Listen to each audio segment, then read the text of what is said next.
Lebanon has all but collapsed, yet the establishment that plunged the country into darkness is seeking re-election.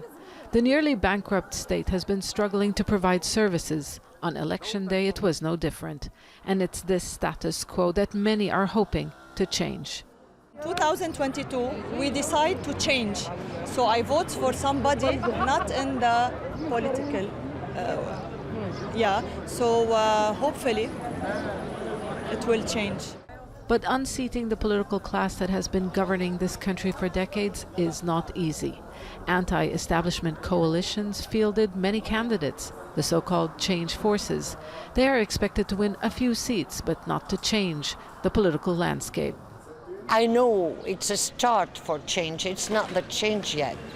I hope for the next generation, they will be the change. That process began in late 2019 when massive crowds protested for months. They were met with violence.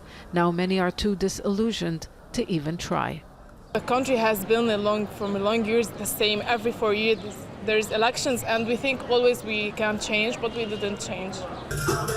Supporters of the former Prime Minister Saad Hariri think so as well. That's why they are boycotting the vote.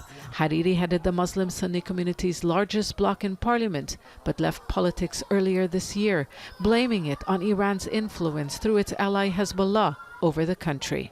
In 2005, we won a majority across the country, but we couldn't translate those gains into anything tangible. There was a gun pointed at our back. Hezbollah already controls the country.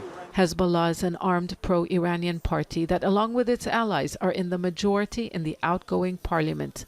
Its opponents, mainly pro-Western and pro-Saudi parties, are hoping to shift the balance of power.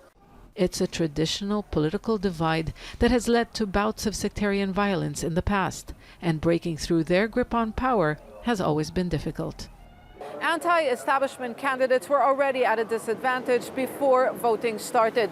They're up against powerful forces, a system that works against them, and they're not united, which means the vote is split and it is much harder to reach the electoral threshold.